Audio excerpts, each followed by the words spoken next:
Hey, everybody. This is Jeff Dayton, and it's Counted Off time here from Nashville, Tennessee. I'm your host, a music guy for my whole life, and I love bringing you new people to meet and hear their stories and hear their music, which is half the cool thing about this podcast.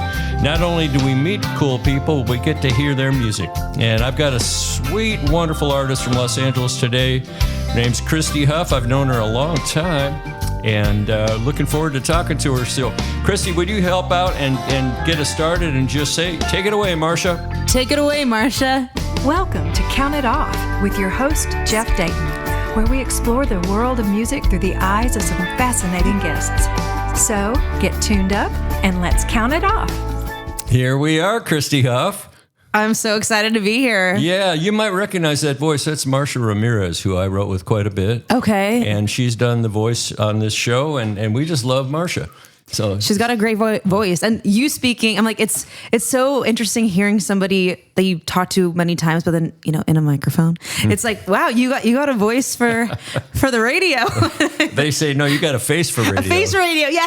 That's the old joke. Well, welcome to Nashville again. This is your third home. I know you grew up in Arizona. Mm-hmm. You spent a lot of time here in Nashville, and then you've pretty much been in LA for quite a while. How long have you been up there? Yes. Oh man, this is going to age me. I've been there for 10 years now. Wow. Yeah. Seems like last week. It really does. Time goes by so fast. Well, I'm glad. I'm glad that because obviously you're doing well. And we talked right before the broadcast about the fact that you've got a band of musicians out there that you're touring with now. Yeah. Tell us about that. Where are you going to be?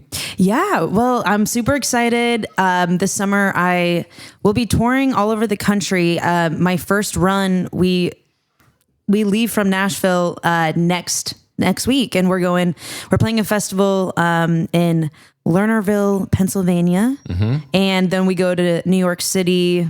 Then we're going to go to Raleigh, North Carolina, Washington, D.C. Wow. And then I go to the UK the next week for a couple dates, and then come back and we go to Colorado, Seattle, Portland, Arizona. Yeah, so it's going to be a fun, exciting, busy summer, but I'm here for it. Well, good. Let me let people know about you a little bit. This is ChristieHuff.com, and you can go there. Christie's a country singer-songwriter who brings a touch of pop to her soulful sound. Well, I would say that's for sure.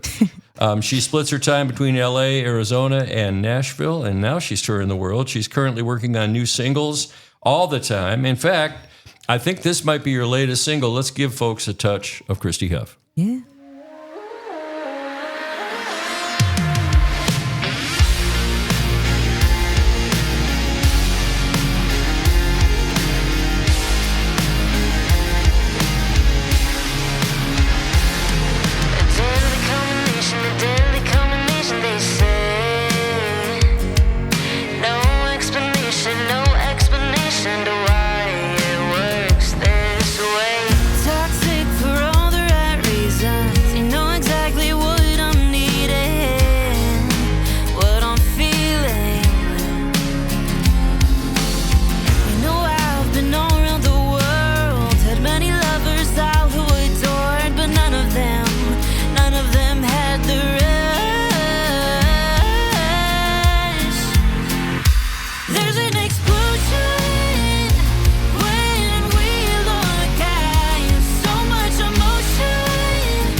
Got that LA sound.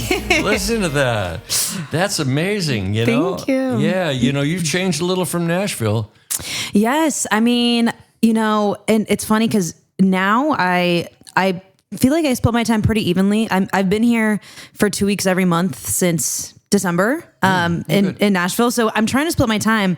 But I will say, there was right after I met Jeff Dayton and we recorded my first 2 albums, I moved to LA, and I feel like that was really good for me because how Nashville, like 10 years ago, it's changed so much, but I was just kind of another blonde wannabe Taylor Swift, I felt like, Yeah. So I feel like going to LA really kind of made me able to find my sound and also just find my artistry a little bit, Yeah. And kind of bring that pop touch, I guess, that soulful touch, into country. Cause, as you know, from Arizona, it's like, I still have like that Western country kind of upbringing that I love, So yeah. Yeah. Let's go there a little bit. I met you in Arizona. Tell them the story of how we met, because I don't want to do the talking. But. Yes. Well, okay. So remember, we actually met in Kauai.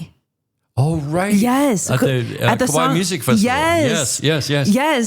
We met. I was right after I graduated high school. I went there with your whole family. My whole family was there. Your mom and dad and your sister were there. Yes. Right? Yeah. Two of my sisters, and then my mom and my dad, and they were all out having fun in Hawaii, and I was having fun, but I didn't see the water once. I think because we were grinding and at the conference, which was awesome. And then my sound engineer in Arizona, because I recorded like one song in Arizona, and he was like, "You need to come to Kauai." Oh, that was Mike, wasn't it? Yes, that's it. Mike Bullenbach. Yes. Okay. I was like blanking on his last name, but yeah, Mike Bullenbach. And he was like, "You need to come to this." And then that's how you and I connected. And then maybe like 2 or 3 months later, I was in Nashville and we were recording. Cutting a record. Yeah. That was something else. And, I'm really proud to have worked with you because you're such a good person. And as a producer, there are a lot of people you can work with. Mm-hmm. The people I want to work with have the vibe check. We've done the vibe check. And yes. If the family's good, as well as the artist, I'm much more inclined to go there. Like Sarah Darling's family, awesome people. Mm-hmm. Many of the people that I've produced, same thing. Kira Benson and... Gosh, there are others. Daisy Mallory. It was Daisy Mallory. Yeah, I remember. Yeah. Yes, Daisy Dang Mallory. And after we did, I think 3 records with her, she went on to touring with Lori Morgan. Nice. And playing guitar with her. Yeah. She got married. Yeah. Yes. When I first met her, she'd never been kissed. So after she got married, I figured she probably had been by then. Maybe. Yeah. So that's good stuff. Well, we had a good connection there. Tell me, what's LA like compared to, let's say, Arizona? Yeah. Well, for one, the weather's a lot nicer. It's just, the beach. But, I think when I moved to LA, coming from, Mesa, Arizona, large suburb of Phoenix, now I'm so used to it, but I was like, oh my gosh, there's like so much going on in LA, which can be overwhelming, because it's like on every corner, there's something new, you know? It says here on your bio that you've played some killer spots, including the Hotel Cafe, the Mint, and the Viper Room. Yes. That's major. Yes. No, it's really fun. The Viper Room, LA's changed a lot, just like Nashville's changed a lot in like the last, 10 years or so. But the Viper Room, I was always like, oh, Johnny Depp. He doesn't own it anymore, but back in the day, he owned it. Wow. And my family, we love Pirates of the Caribbean, love all that kind of stuff. So we're like, ooh, gonna play the Viper Room. Johnny Depp owns it, Yeah. So I'm actually playing there next week. I'm going back to LA next week to play, coming back to Nashville. Then we're going on tour. Well, I've got to connect you with my friend Ryan Story, who lives in West Hollywood. Yes. And he knows all the spots. He's looks like a movie star. He drives a little mini convertible, Oh, nice. Got the look. Exactly. Yeah. So you guys should meet up because you're both dear friends of mine. That'd be awesome. Yeah. That's fun. What's Nashville like, let's say, compared to LA? We do comparisons here. Yes. Well, for one thing, the session, I guess, vibes are different. And I say that in that LA, it takes everybody, no matter where you're going, it takes an hour to get anywhere. Yeah. So a writing session is an all day thing because you can't really have a morning session and then an afternoon and then go to a show.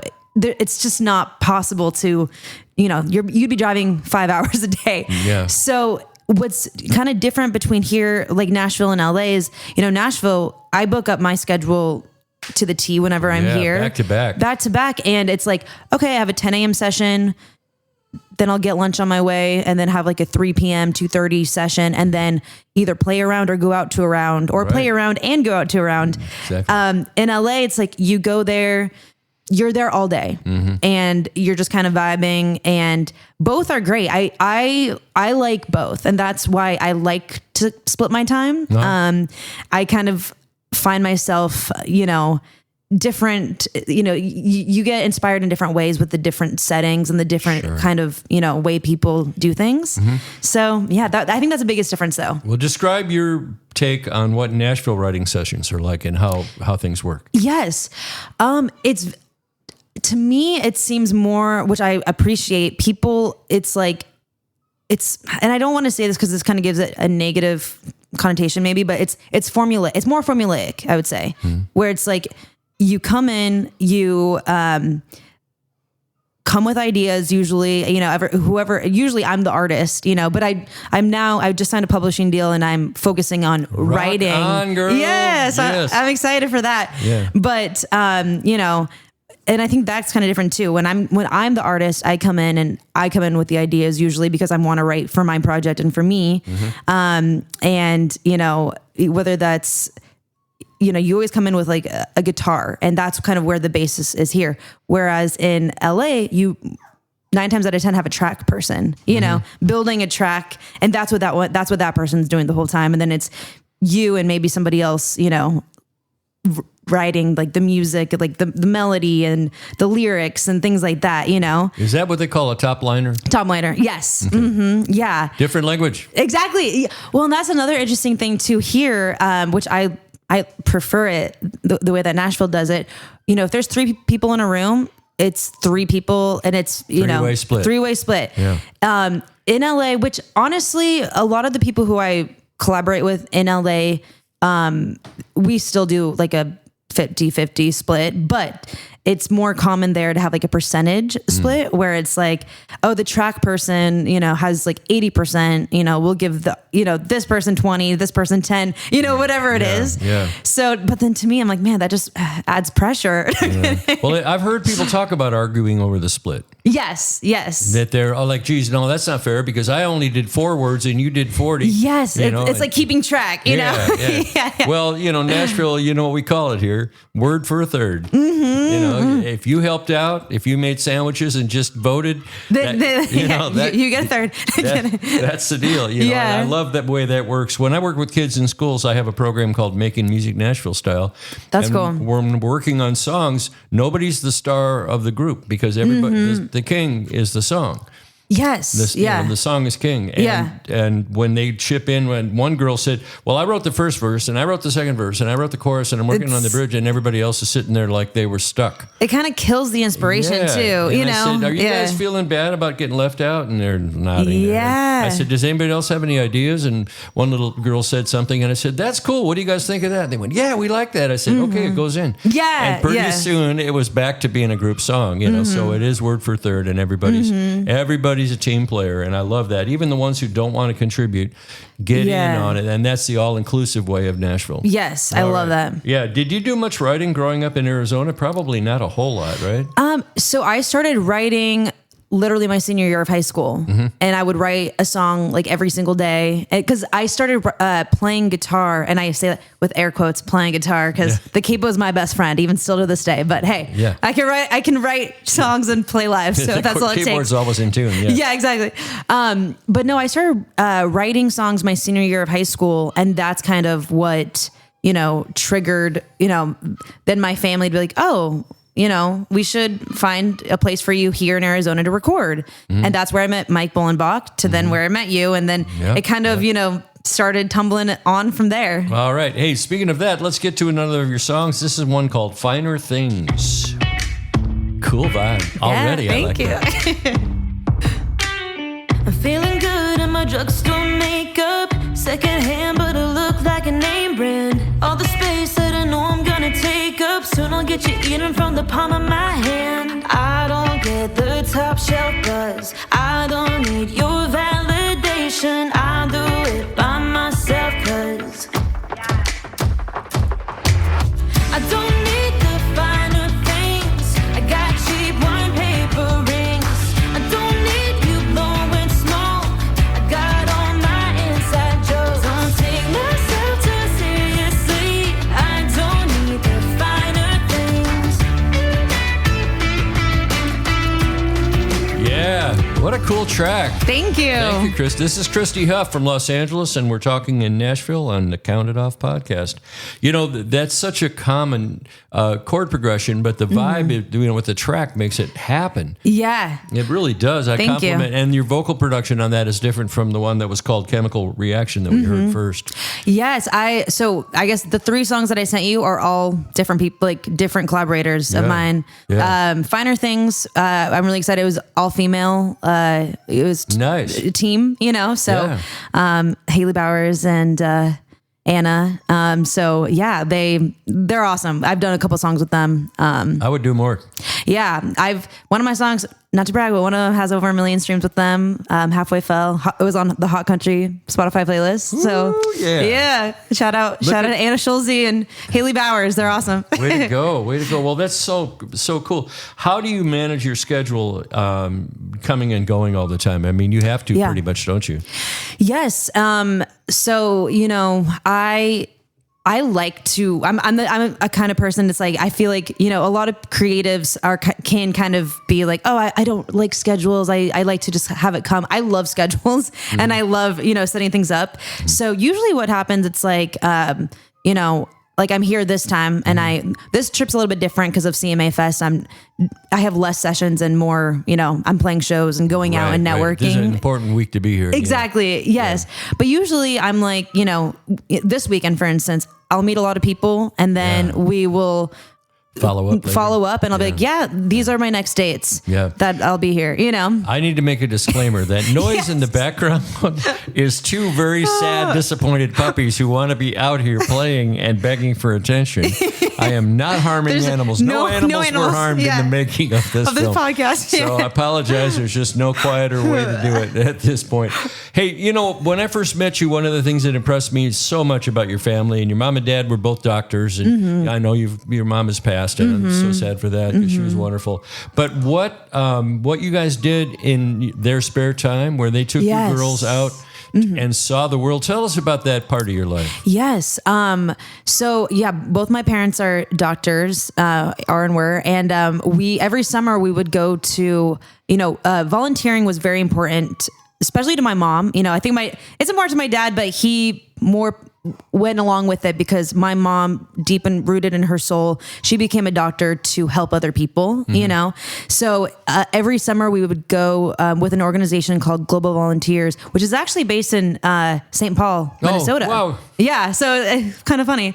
But we would go with this organization called Global Volunteers to a new country, and my parents would go and do medical work, and then me and my sisters would go and like teach English or help build, paint a house, do these different volunteer work. And I grew up, the first place we went together was Peru, then we went to like Ecuador, Ghana, India, Poland, Romania. So that part of my life, it was, I see it now too, as I've gotten older, how much it did open up my view to the world and just I'm not afraid, I guess, to travel, Right. I think so many people can be afraid because it's just, you don't know, it's just, it's foreign. And I think that's kind of opened up, being a musician, and all we do is talk and meet new people. And I feel like that's kind of helped me even doing that, So yeah, it was such a great part of my life, and impressive. Impressive. Thank you. I mean, and it's like props being to my parents. It's sort of like being a peace ambassador too, because you're coming. Yeah. You're not being, you're not saying, "Hey, well, you haven't paid your bill. I'm not going to stay and help your child." No, nothing like that. Nothing like American medicine. Yeah, and it was one thing that was like really cool, and my mom and then my older sister ended up going into the Peace Corps. Later on, my mom lived in Zambia for a year. Wow. And this was after we were all out of the house. And, she would always say, I think a lot of people think, oh, I'm going to go to these countries and I'm going to change it and make it better, which, by being there, yes, you're you're improving things, but that's not how change happens. It's not like I'm there and it's great, because you're also there to like learn how a different culture does things, you know? Yeah. So anyways, it was a great experience. So I can imagine. Let's check out some more Christie Huff music. This is one called Olive Garden, which by the way is one of my favorite places to It's eat great. lunch. Breadsticks and salad. breadsticks, salads, and it's a great place to drink too.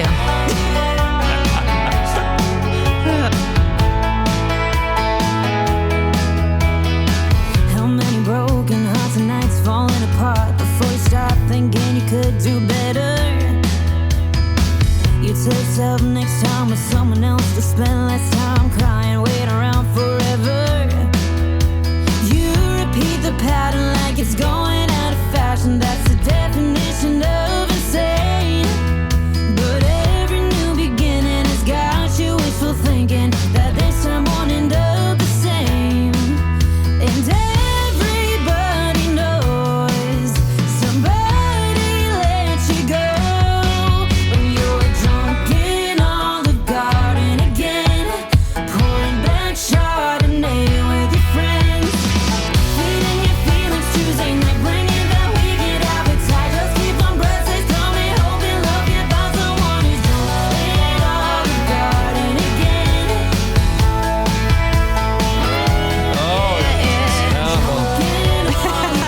Now I'm hungry. Yeah, Olive Garden. Let's go. Let's go. That's terrific. Thank you. And Nashville sound of that one. Explain.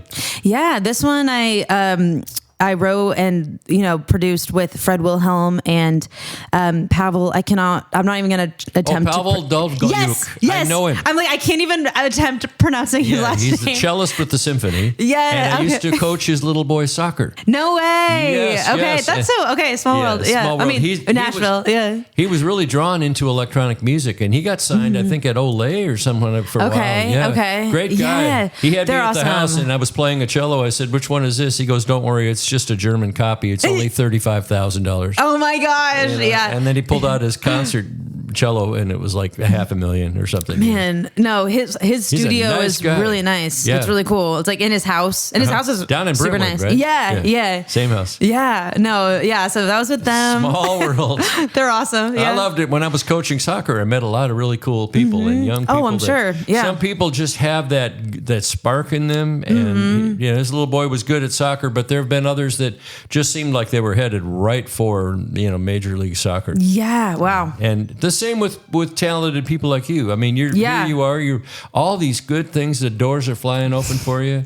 I'm really excited. Well, thanks for sharing about your doctor stuff. Yeah. What are the challenges for a new artist such as yourself? I mean, what do you face? I mean, whether it be LA or Nashville or what? What's the world like for you guys? Well, I think, it's ever evolving. And I think that's a tricky thing. Because, when I first started 10 years ago, I printed CDs. Nowadays, it's like you don't really do that, unless you're like, I have CDs at like shows, but most of the time nowadays you need a QR code, that people can scan. So I think the biggest challenge is, okay, what is the thing that everybody is, where people will find new music, whether it's TikTok, Spotify, all of the new things, and then kind of putting your focus in that. But then for me, it's kind of been, okay, yes, I need to put focus on TikTok, on streams, on all of that.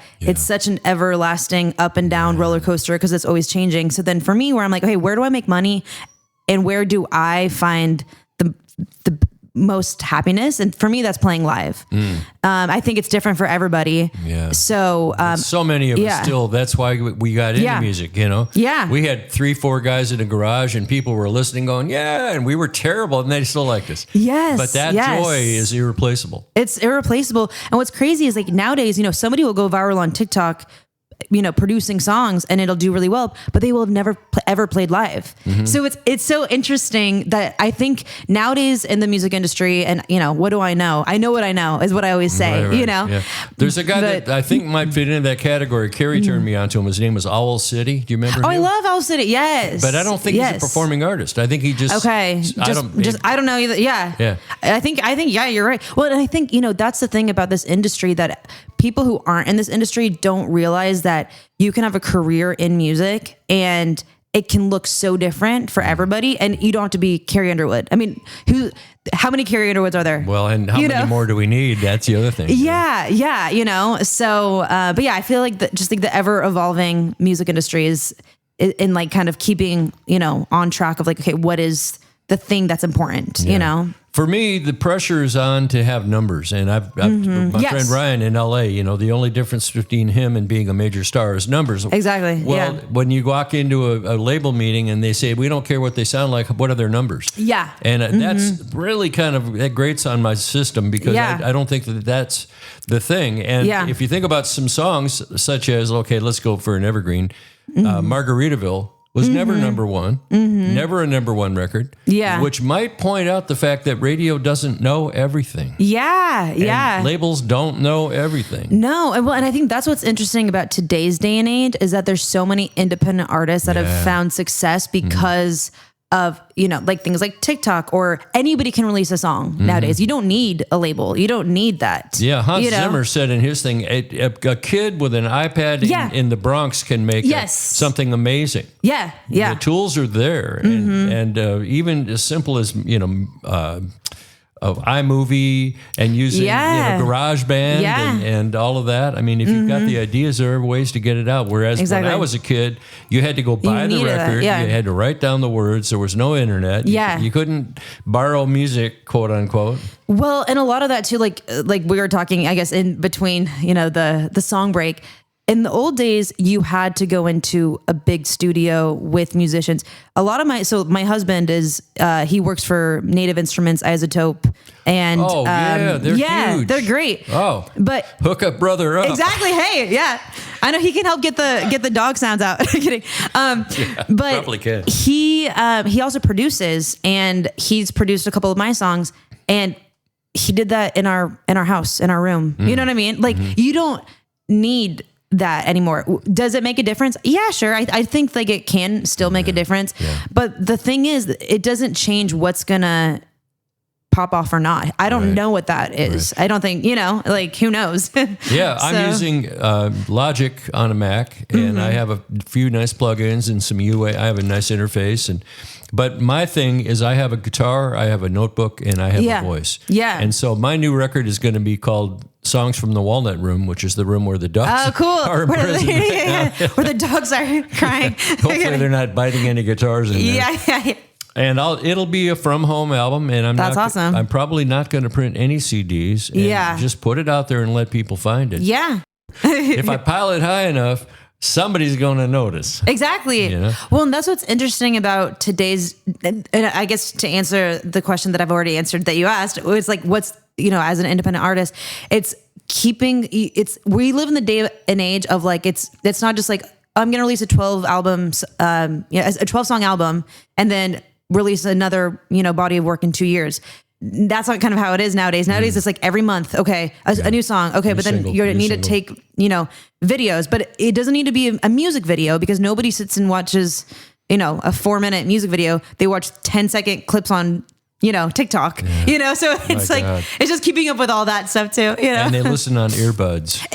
Exactly. I mean, you know, we have watered down the audio quality, and people talked about that even with MP3s. I mean, MP3s are not full wave. You know, engineers pull their hair out of this. Yeah, I know. I've got another thing that pulls people's hair out without even trying is AI music. Oh yes, have you heard of the new Suna? Well, you tell us. I don't know it. Well, don't step on anybody's toes. I'm not going to step on anybody's toes. Yeah. There's this new, you know, AI assisted. You can basically, you know, write a song, you know, just you and your acoustic guitar on your phone, put it in the system, and it'll feed out a produced demo. Produced song. Scary. It's crazy. Yeah. There are a number of email chats that I have with people around the world, and they bemoan that. I mean, it's just such a not, you know. I don't know. Yeah. Who knows? I mean, it seems that especially in this town, which is based on great musicians, great engineers, great studios, great gear, great producers. I mean, and I've gotten to walk amongst some of the giants. I'm not saying I'm one of them at all, but the value of all of that. And there's a guy right across the street, up the street a little bit, that has been doing all the Morgan Wallen, Florida Wow. Georgia Line. Yeah. Ernest Hardy, he did Truck Bed, he's done all this. And for that stuff to be coming in and edging him out of a spot, it just seems like... Okay, I'm kind of out on a skinny branch here, and I don't usually opinionate, but my opining is that that's not good for music. Well, and then it makes it so people can't just like sit and get better at something, Yeah, right. It's like, I'll feed it in and I'll have this person do it for me. I don't need to actually like learn how to do it myself, Yeah. And then you get to that point and you come to Nashville and you don't need the guys like the guy that you recorded with. You just come in. There's a guy that did a video about me in a History Channel. Wow. And he had a song on there called "The Boy with the Old Guitar." And I listened to it and I went, that's a great singer. What? And I heard it and I was like totally faked out. It was AI. No way. Way. So let's go to some real music with Christie Huff here. We're going to try to chill the heck back on this vibe. This is a track we did together a long time ago. And Carrie Dayton is singing backgrounds on it because we had a singer bail at the last minute. And Carrie's like, I'll be right there. And she was great. It was awesome. I love this song. I love it. And here's the thing. I've been playing this on music on the Beachfront Radio Channel. Yes. So this shows up there quite a bit. That's awesome. All right, come on. We're on the beach, splashing in the waves, everything is right, yeah. You are all mine. Can it be? Can this be truly happening? Am I really looking in your eyes? And I wish to wish just for you. Now here you are coming true. And I like the sound of the way you talk in the morning, the kiss on my lips to keep me up at night. You make me feel complete. And I'm glad that you're the dream that I wake up to. But I know that you'll be leaving soon, 'cause you're my summer love. Yeah. Oh my gosh, throwback. I need to go back and like listen to all our stuff, all our old stuff. Hey guys, let me just interrupt for a couple of minutes here and bring your attention to the post-Hurricane Milton problems down there in Manasota Key in Florida. I've just stumbled across a wonderful organization called the Hermitage Campus, and it's an arts enclave. It's been whacked hard by two major storms, including Hurricane Milton, and I'm going to bring you a little bit of CEO Andy Sandberg here to talk about it. In terms of emotionally, financially, physically, there's a lot to happen. But what I will say is we are determined to get the Hermitage back and operational as soon as we can. We are not going to bury our head in the sand. We are not going to wait around and hope something magically washes it back into place, because it's not. The reason these buildings and this property and this organization are what they are is because of the love of the team, the supporters, the artists, the donors. The outpouring of love and support from our artists and audiences has been overwhelming. The Hermitage is also so much more than our buildings. The Hermitage is over 800 world-class artists from all different disciplines. It is thousands and thousands of supporters and audiences who come throughout the year.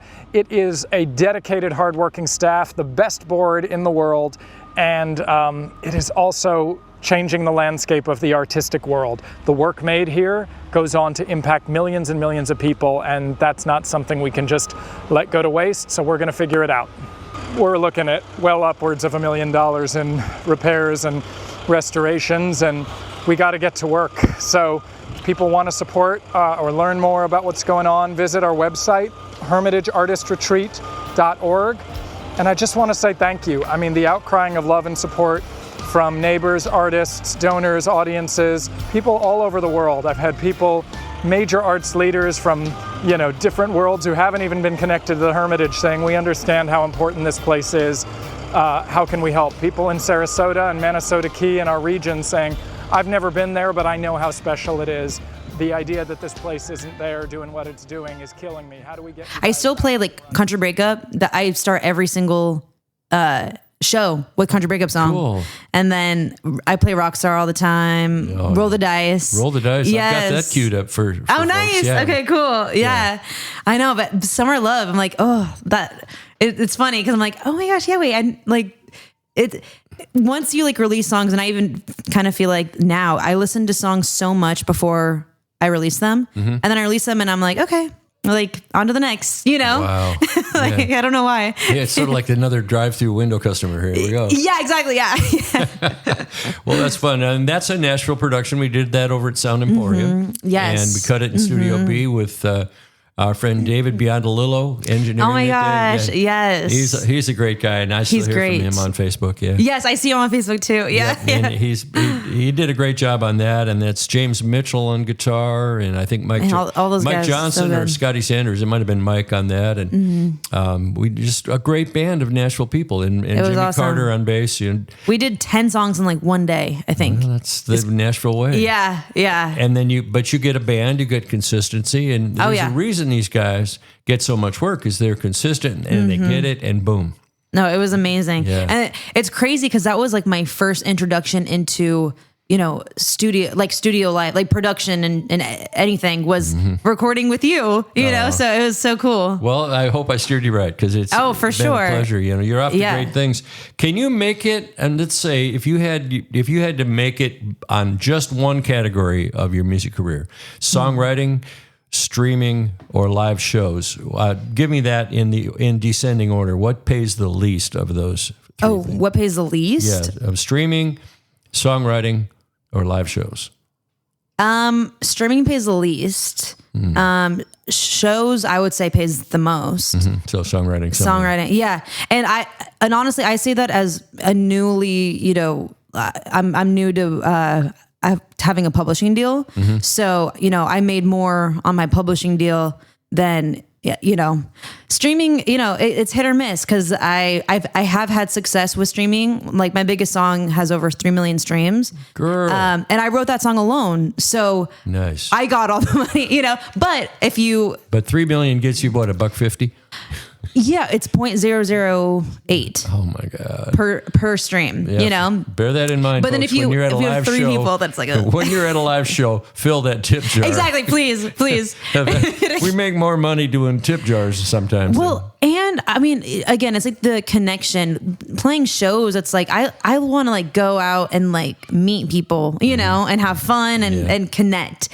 Which I love releasing songs, but it's fun to release songs and perform it for people and have them like it, and then go and listen to it after the fact, Yeah. So yeah. I've seen that in you too, and you and I were both on the stage with Kirstie Krause when she did a Nashville showcase. Yes, that was so fun. And you guys kind of like linked up starting back then, and have done a couple of shows, couple of tours, right? Yeah, we've done a tour, and then a couple of shows, and we released a duet together last year called Dabba Dolly. Oh gosh, yeah, you guys kind of had the Barbie cowgirl thing going on for a while too, didn't you? We filmed a music video at like the Pink House here in Nashville. So no, that was a fun era. Christie and Kirstie, and then she's got Crystal King, which is exactly. another. Yeah, it's like, why can't we all have similar names? And you're Christie, Crystal, and Kirstie. Kirstie, yeah. Say that 10 times fast. No, can't do it. Yeah. Well, what's coming up for you? What do you? I mean, I know you've got Yes. the tour to the UK, but what's Yes. the long range view for you? The long range view for me, and I've been doing this for like over 10 years now. And if you saw how young this girl is, I'm going to get the cutest young picture of you I can and put it Oh my on gosh, this. yeah, please. So people go, yeah, she's young. Yeah, but I think a lot of people, especially when as artists, when they start a career in this, they're like, oh, I'm going to get signed, and then I'm going to shoot up, and then if I don't make that in like a year or two, then I'll go and do something, I'll go do something else. I don't see it as that anymore. I see this as a career, and I've created, a foundation for myself in playing live and releasing music and all that kind of stuff. So I want to keep on doing that, and hopefully can just keep on reaching a grander scale. Wow. Yeah. But, I won't even say like my goal is to have a record deal, because I don't think even nowadays that is the thing anymore because they're signing people that have already, they're not developing artists anymore, you know? So I'm just going to continue to develop myself and get to a point that if and when a label wants to come to me, I can make that decision, but hopefully I can just keep on making a living. And I'm finally at a point after 10 years of doing this where I make my living doing music, you know? Yeah. So that's success to me, you know? I've heard, you know, bits and pieces of conversations about how little the artist makes. And once you sign, there's money there, but you owe that money to you owe them. it back. It's a loan. It's not like, oh, they signed $1 million deal. It's not like a football player who gets, you know, big signing. Yeah. It's like, oh yeah, we're giving you $1 million, quote unquote, whatever, $100,000 deal. But if you don't make that back for us, you owe us that money. Yeah. You know, they have no way. And there's a clause in there that they're trying to say, okay, Taylor went out and did the Taylor version of all those records. You can't do that anymore. And they're putting a thing in there that forbids them from doing that. Wow. Yeah. I mean, I don't know. I mean, who's supposed to make the money here? Definitely not the artist or the writer. No, not the person creating it. No, get it. Well, in a sense, that's a very dull, gloomy picture. And, But for us to have optimism, and you're just one of the most positive people I've ever met. Thank you. You know, I think the other thing that crossed my mind as we're talking is I always thought of you as Disney cute. Not a put down. But you're like squeaky clean all-American girl, you know, and it's wonderful. And I know you've been kissed now. So I'm married. But, you know, a role for you in something in television or a show or a spot, I think that would be great. So when you're in LA, start sniffing around for, you know, meet a director or a casting person, you know? You get on as a featured background and get SAG pay for that. I've done a little of that in Hawaii Five-0. And I remember that. Yes. And if you can get some lines in a movie, I mean, that starts to put you out there. And I mean, and that's the thing. I feel like nowadays it's like everything kind of helps everything, right? You know, right. So it's just kind of putting your, you know, and that can be hard too, because it's like, okay, I go here, you're putting my eggs in so many, you know, directions. So then there's probably a rush to that money or that career path for everybody in LA who wants to be an actor. They're all queuing up to casting directors and to, you know, people like that. Hey. But the good thing about music, because I have friends who are actors, you know, it's kind of true. They're both hard industries, but if you don't look the part, you could be an amazing actor and like kill the audition. But if you're not exactly what they're looking for, then you won't get it. As a musician, it's like, oh, okay, this festival didn't book me. Well, I'll go book this other one. Like I'll put out this song. You have more control over your artistry, you know? Yeah. So yeah. Wow. That's something else. I'm really enjoying this. I mean, me too. I'm a huge talker. Well, that's all right too, because it saves me from hogging all the airspace in here and sucking up all the oxygen. I've just watched you grow up in front of my eyes. Though. Yeah. I mean, how old were you when you first came up to me?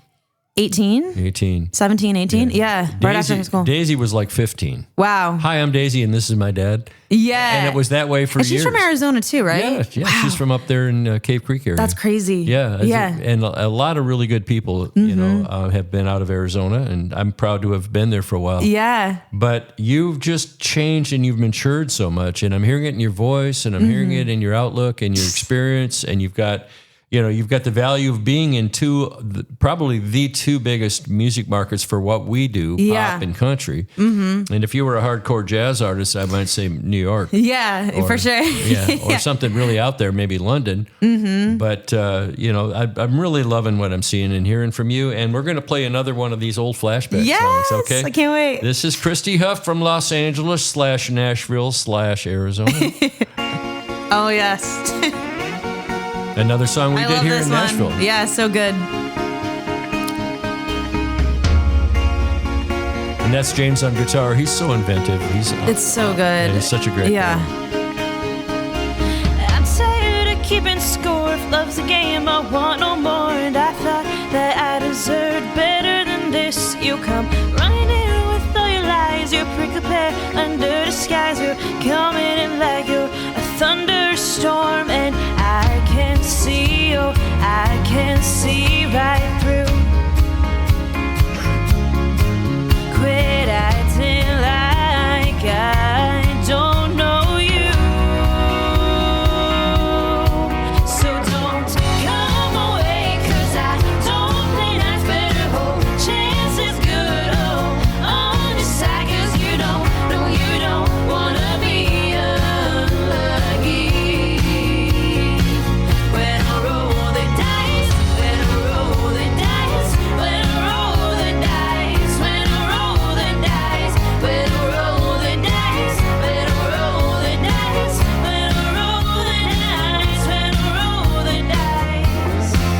Hey, we did all right on that one. Oh my gosh, I love that song. I still play that song live, and it's so much fun. Oh yeah, and that's a proud daddy moment. Yes. Fight back the tears. That's my daughter Carrie. That was so fun. It was like being in the studio. It was like you and Carrie, and then me and my mom. Yes, I remember It was that. a fun time. Yeah, and we had a great lunch after one session. Yes. She said, "Oh, I got it." She came in to just like one take, bang, bang, bang, Yeah. maybe one fix, and then let's go eat. Let's go. Yeah, I was like, that's great. Let's go. Carrie's doing well on her YouTube channel too. Is she in LA or Yeah, no, she bounces back and forth. in She's- Arizona too, right? She was in Beverly Hills, and before that Okay. was Hollywood, but she's back in Phoenix right now. Nice. And she's doing great. Okay, nice. And eyeballing moving back to LA. It's just Okay. that things have gotten so expensive. Yeah. How are you and Bill doing with being able to afford a place to live? Yeah. Well, we live in Inglewood, so if that makes any no. Well, they pay him a lot of money. That's all I'm gonna say. Yeah, I mean he does well, I'm but teasing. No, I'm kidding. But we searched for a long time, and we found a place that was like very affordable. And again, we if anybody knows anything about LA, we live in Inglewood, so it's a great area, but it's not Beverly Hills, So, but it's Very nice. few places are. Exactly, yeah. But the other thing is, it's like with studios. I have a fair number of tools here in my studio and Mm-hmm. certain things. But if I really want to be impressed, I can go down to Blackbird Yeah. or down to Sound Kitchen, Exactly, or down yes. to Dark Horse, or and look at all this groovy gear and just say, let the big boys pay for the big toys. Yeah, exactly, right? Yeah. Yeah, you you can go, like, we live 10 minutes, from all of those, and, Yeah. kind of same thing with, like, here, too. Yeah. I love it when Carrie's out there because we'll go up to Griffith Park. Or Love that. That's my favorite place. It's so nice up there. And we were up there late one afternoon, and we came out of the observatory, and it was dark, and the lights, and it was It's a clear so cool. night. Yeah. There's a lot to say for LA, and Carrie loves it. I'm more Yeah. drawn to like the shoreline. If I could, I love that. Yes. Well, and that's why, I always want to stay as close as I can afford to live to the ocean. Because Inglewood, we're like a 10, 12 minute drive to the beach. So I love it. And I'm like, we're 10 minutes from the airport. So that's nice too. Yeah, so, that's great. Yeah. Our tradition is when I get there that she and Drew pick me up and we go to Great White over there. In Venice? Yes. Okay. My I friend, lived like 10 minutes from there probably. Oh, Yeah. well, we got to meet up. I know. No, we do. I'll hit you up when we're hit me out up there next again. time you're there. Because I Yeah. love doing that. And Great White is just one of those places the locals go. It's so and fun. It's not Yeah. super overcrowded, but now it will be because they're hearing about it. I know. Yeah. Now it's going to, and they opened up a couple different locations now, I think. Yeah. So, but it's good. Well, it's all good stuff. It definitely is. And once again, I want to mention the HermitageArtistRetreat.org in Minnesota Key in Florida. We got a special promo from them during this podcast, and they got whacked so bad by the hurricanes. And if you guys will go there to that address and help them out, it'll help put back some really artistic things in Florida that have been so valuable and so loved by people all over the world. So. Well, Christie, thank you for this awesome time. I just love it. And, anything else you want to say to the world while you've got their attention? Well, thank you so much, Jeff, for having me. It's been fun that we have been able to stay connected through the years. And just check out my music, ChristieHuff.com. I release a new song about every 6 to 8 weeks. And we'll also be touring a lot. So, just... follow me. All right. All you got to do now is say bye-bye. Bye-bye. Bye, everybody. Hey, baby. Thanks for joining us, and we hope you enjoyed this show. We invite you to check out all the other episodes and share this channel with all of your friends. Until next time, peace.